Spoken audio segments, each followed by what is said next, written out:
Сәлем, қалай? Мен бүгін көптен бері видео түсірмегендіктен кішкене үйреншіксіз болып тұр. Менде сапалы камера, яғни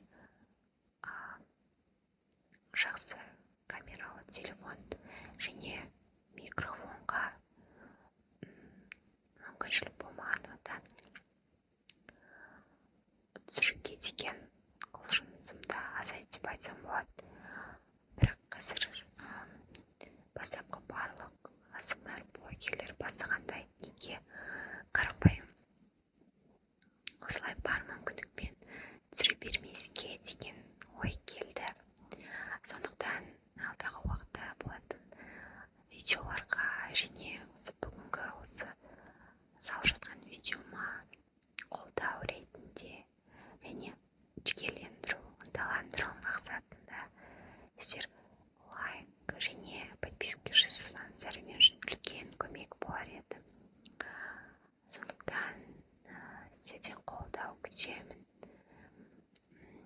Менде осындай жаңадан ночник или немесе светильник деп атауға болады. Осында пайда болды. Бұны алғанымызға негізі біраз болды. Бұл түстері неше түрлі түске алмасады.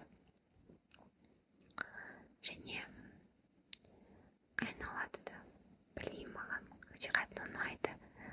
Және ASMR түсіруге ерекше уют, жайлылық, жылылық беріп тұрады деген ойдамын.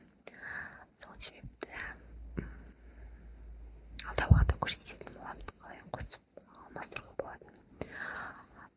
Сол себепті енді қарапайым болса да осы ASMR-ды қолдасаңыздар деген ниеттемін.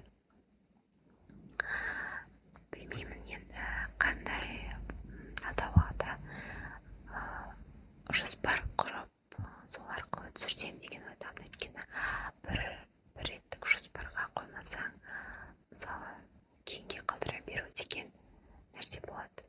Сондықтан аптаның 2 күнде немесе аптаның 3 күнде деп бастапқыда сол секілді арнайы уақыт бөліп қойсаң ұмытпайсың және ойыңды жинақтап соған дайындаласың деген үміт бар.